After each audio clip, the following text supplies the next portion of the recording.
मेरे आज के मैथ्स के इस क्लास में आपका स्वागत है।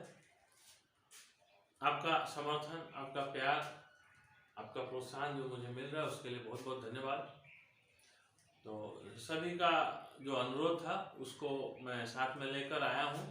आशा करता हूँ ये जो अभी प्रश्न दे रहा हूँ, ये जो अभी प्रश्न का उत्तर सिखा रहा हूँ, इससे आपको आसानी होगी। हालांकि मैं यहाँ कांटा कंपास वगैरह मैं साथ में नहीं लिया हूँ, मैं हाथ से ही बताऊंगा, लेकिन आशा करता हूँ आप लोगों को उसी से आसानी होगी।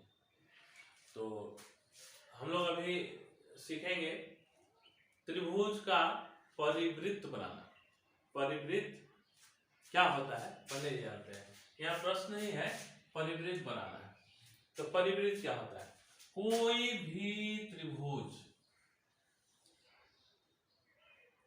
जिसके चारों ओर से ऐसा वृत्त होगा जो वृत्त के तीनों शीर्ष बिंदु, त्रिभुज के तीनों शीर्ष बिंदुओं को टच करेगा, ऐसा वृत्त। अब त्रिभुज के चारों ओर से यदि कोई वृत्त है जो तीनों बिंदुओं को, त्रिभुज के तीनों बिंदुओं को यदि टच कर रहा है, इसका मतलब ये हुआ कि वो त्रिभुज का परिवृत्त है। तो परिवृत्त आपको समझ में आ गया होगा। अब आते हैं कि इसको करेंगे कैसे। तो मैं कांटा कंपास स्केल कुछ भी नहीं लिया हूं, लेकिन मैं अभी जिस तरह से बताऊंगा, मैं आशा करता हूं कि बिना कांटा कंपास के भी आपको आसानी से समझ में आएगी। लेकिन आप बिना कांटा कंपास के नहीं करना, आप कांटा कंपास लेना, कांटा कंपास लेकर उसी से करना। तो पहली बात यह है कि त्रिभुज जो दिया हुआ रहेगा, जो माप दिया हुआ रहेगा उसी माप से बनाना पड़ेगा। त्रिभुज का जो मेजरमेंट रहेगा उससे अलग नहीं बनाना है। बनाने के बाद जैसे ही त्रिभुज बन गया, त्रिभुज बन जाने के बाद उसका कोई भी दो भुजा एबीसी हुआ त्रिभुज, तो एबी भुजा और बीसी भुजा, या एसी भुजा और बीसी भुजा, या एसी भुजा और एबी, दो बाहु को, दो उसका साइड को हम लोग दो बराबर भाग में बांट लेंगे। तो जो दो बराबर में भाग में बांटेंगे उसको मैं थोड़ा सा बता दे रहा हूँ। एक ये लाइन है मान लेते हैं, और इस लाइन में मान लेते हैं ये एक बिंदु ए और ये एक बिंदु बी, और इस पार्ट को यदि दो भाग में बांटना है तो कांटा जहां रखेंगे वो हुआ उसका केंद्र। ए को केंद्र माने मतलब कांटा को ए पर रखेंगे, और बी को केंद्र माने यानी कि कांटा को बी पे रखेंगे, और आधे से अधिक लेकर इस ओर ऐसे काट देंगे। अब वो हिलना नहीं चाहिए। एक बार काम कर लेने के बाद कांटा कंपास हिलना नहीं चाहिए। अब यहाँ रखेंगे, इधर रखे थे, अब इधर कांटा रखेंगे और इधर काट देंगे। काटने से क्या हुआ, ये दो बराबर भाग में बंट गया। मान लेते हैं सी बिंदु हुआ। तो ये जो डंडा खड़ा हुआ, ये जो लकीर बना, इसी को कहते हैं समद्विभाजक। इसको दो बराबर भाग में बांटना, समद्विभाजक। तो जब कभी भी हम लोग त्रिभुज बनाएंगे, त्रिभुज का परिवृत्त बनाना होगा, तो उसके जो तीन भुजा है, तीन भुजा में से किसी दो को दो बराबर भाग में बांट लेना होगा। बांटने के बाद क्या करना है वो मैं बता रहा हूँ। फिलहाल तो अभी ये जो मैं माप दिया हूँ, सिंपल सा माप दिया हूँ। ऐसा एग्जाम में नहीं रहता, थोड़ा जटिल रहता है। एक तो 3 सेंटीमीटर का दिया हुआ है, एक 5 और एक 7। तो यहाँ पे स्केल की सहायता से 3 सेंटीमीटर, 5 सेंटीमीटर और 7 सेंटीमीटर लाइन डाल लेंगे। ये 3 सेंटीमीटर, ये 5 सेंटीमीटर, ये 7 सेंटीमीटर। इसको छोटे हाथ से एबीसी लिखिए।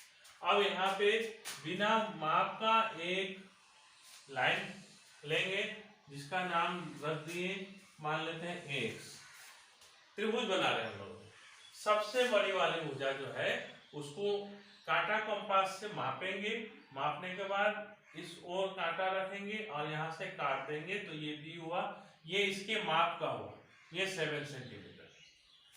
अब हमारे पास दो बिंदु है, ये बिंदु और दो भुजा भी है।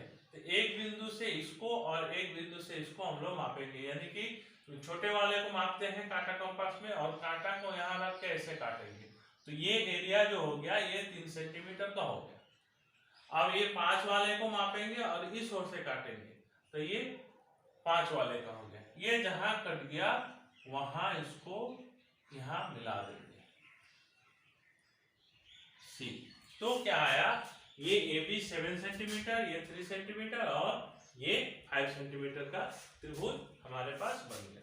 अब ये 3 साइड है, 3 साइड में से किसी 2 साइड को हम लोग 2 बराबर भाग में बांट लेंगे। तो सबसे पहले हम लोग इसी को करते हैं। क्या मैं बताया था, जो लाइन है आधे से अधिक लेके ऊपर नीचे, तो यहाँ आधे से अधिक लेके इधर ऊपर नीचे काटेंगे, फिर ये हिलना नहीं चाहिए, इधर से ऊपर नीचे जब काटेंगे और इसको जब मिलाएंगे तो ये लाइन 2 बराबर भाग में बन गया। अब कंफ्यूजन क्या होता है, इसको करें तो हम लोग खाता घुमा लेते हैं, इसको करें तो खाता घुमा लेते हैं। हम लोग को ध्यान रखना पड़ेगा, ये वाला जो है इसका नीचे का हिस्सा ये हुआ, इसके ऊपर का हिस्सा ये हुआ। यदि हम इसको बांटते हैं तो इसमें आधा से अधिक लेकर इधर काटेंगे और यहां से फिर आधा से अधिक लेके इधर से इधर काटेंगे। तो जब इसको मिलाएंगे तो ये समविभाजक और ये समविभाजक दोनों एक दूसरे को जिस जगह पे काटा है उसका नाम दे देंगे O या P या Q या X कुछ भी, और यहां से कांटा रखकर यानी कि यहां इसको केंद्र मानकर जब इसको मापेंगे तो जो दूरी होगा इसको मापेंगे वही दूरी होगा, इसको मापेंगे वही दूरी। यदि तीनों दूरी समान है तो समझ लीजिए आप सही बनाए हैं, और यहाँ कांटा रखकर इसको गोल घुमा देंगे, तीनों को ये टच करते हुए तीनों शीर्ष बिंदुओं को टच करेगा। बस आपका गणित तैयार। नीचे इस चित्र के नीचे लिखेंगे, अब मैं यहाँ लिख रहा हूं, अतः O केंद्र वाला वृत्त अभिष्ट परिवृत्त हुआ। बस इतना यदि कर पाए तो इस साल के लिए माध्यमिक परीक्षा में ये बहुत इंपॉर्टेंट है, आप कर सकेंगे। कांटा कंपास से भी हम किसी दिन खाते में करके बताएंगे, और यहाँ मैं नहीं कर पा रहा हूँ उसके लिए माफी चाह रहा हूँ, लेकिन मैं आशा करता हूँ इससे आप लोगों को बहुत आसानी होगी, आपको समझ में आएगा। बहुत बहुत धन्यवाद।